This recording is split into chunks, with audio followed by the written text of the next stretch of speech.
and pick-up boys. 8,000 people so far have been put in prison. 4,000 people have been taken out of Kashmir. All their leaders have been put under arrest. Even the opposition leaders were not allowed to go inside Kashmir to see what is happening there. And that is what I want ISNA to do. Raise awareness. In the 21st century, this is happening. And this is happening, an ideology which openly states that they want to change the demography of the people of Kashmir, which openly states that the Muslims do not have the same rights in India as the Hindus. They have completely cast aside the secularism of Nehru and Gandhi. And I'm afraid this ideology is not going to stop here. I think they have let out of a genie out of a bottle. It's not going to go back in. This genie of hate, of Hindu supremacy. It's not just the Muslims who are going to be a threat. And I'm again, almost 200 million Muslims in India. What is going to happen to their future? It's also going to go after Christians. Already there have been attacks on the Christian churches. Christians have been tried to reconvert it into Hinduism. Dalits are not going to be spared. Soon Sikhs, the Sikh community, even they will suffer after a while. Even the Indians who do not agree with this ideology. The whole India concept, the plural India concept, everything is at threat. And Pakistan, we fear in Pakistan that we are not dealing with a rational government in India. As I repeat, an extreme ideology has taken over India. We believe, like it happened in February, when Indian soldiers were killed because a young 20-year-old boy got radicalized by the security forces. And remember, there are 900,000 security forces right now in Kashmir. 900,000. The human rights violations have been mentioned by the United Nations for the first time. So when a boy blew himself up, India blamed Pakistan. We immediately asked them, we said, if you give us any proofs that Pakistan was involved, we will take action. They sent us a dossier. But before the dossier arrived, they just sent to Pakistan to bomb us. We feel that India will do this again to divert attention from what we fear will be bloodshed in Kashmir in order to oppress the people, subdue the people, kill their hunger for freedom, ethnically cleanse them, or change the demography. We believe that the sort of oppression they will do in Kashmir and already are doing, they will need to divert the world attention to Pakistan. And we believe that as they did in February, they will do some sort of an action, an attack in Pakistan. But now we're talking about two nuclear-armed countries face to face. So the consequences, this is no longer something like Rwanda or like Bosnia. We are talking, again, I repeat, 1 billion people, a country of 1 billion people with nuclear arms, with a mad ideology, facing Pakistan. What will happen once this, if a similar sort of attack happens, Pakistan will retaliate? We, again, I repeat, and two nuclear-armed countries face to face. That is why it is important for ISNA to play its role. I have asked the OICU to play its role. I'm going to raise this in the United Nations General Assembly. But you, as the largest Muslim body in North America, has a very important responsibility. You must make people aware of what is going on in India.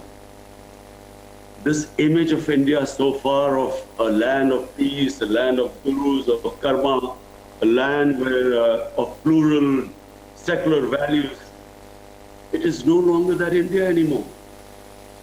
The previous Home Minister of India, which was the Congress Home Minister, his public statement that in the RSS camps, terrorists are being trained. There are 4 million members of RSS. They are very similar to the Hitler brown shirts who went around terrorizing people. Judges, media, opposition, minorities. This is what is happening in India right now. Any opposition to this RSS ideology is squashed. So therefore,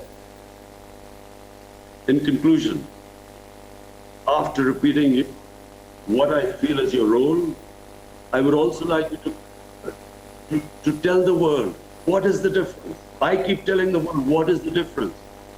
In Medina, Riyasat, what was the sunnat of their holy prophet?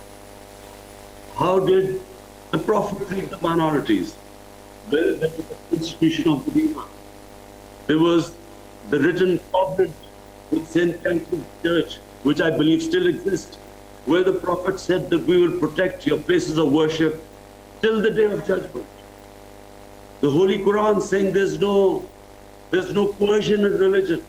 You can't force people into religion. We have a responsibility in the Quran to respect sacred entities of other religions. The famous incident of Hazrat Ali as Khalifa, as the head of state of Medina, he loses a case against a Jewish citizen. The court did not accept the testimony apparently of Hazrat Ali. Even now you cannot picture this in the Western society where a minority wins a case against the head of state. But that shows that the status of minorities was equal. They were equal citizens, equal rights. And what is happening in India is the opposite. There was a case of Pelwan Khan, this Muslim, apparently they accused him that he was transporting cattle. He was murdered, lynched in the middle of the city, in front of everyone. The court just let off all the 6 people who were responsible, who everyone saw killing this man. This is what is happening in India right now. Even the courts are scared to give judgment against this RSS ideology.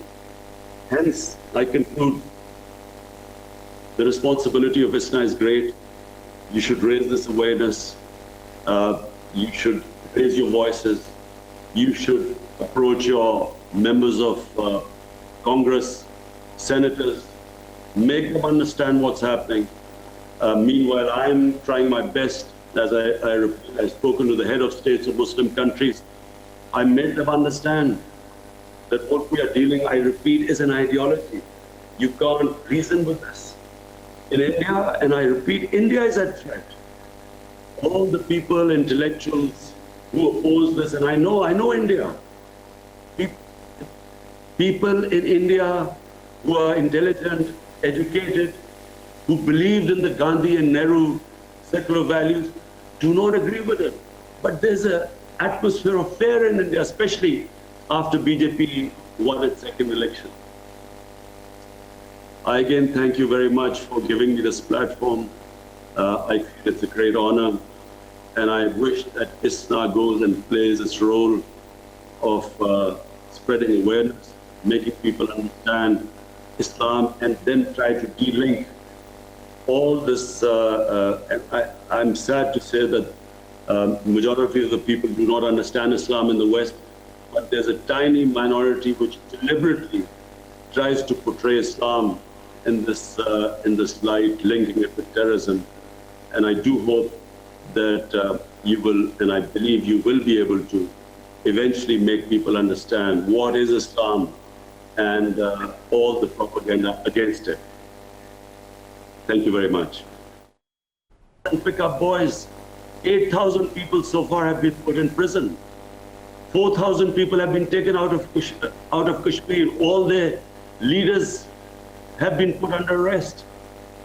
even the opposition leaders were not allowed to go inside Kashmir to see what is happening there. And that is what I want ISNA to do. Raise awareness.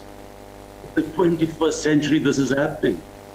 And this is happening, an ideology which openly states that they want to change the demography of the people of Kashmir, which openly states that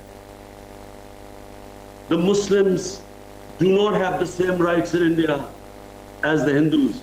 They have completely cast aside the secularism of Nehru and Gandhi. And I'm afraid this ideology is not going to stop here. I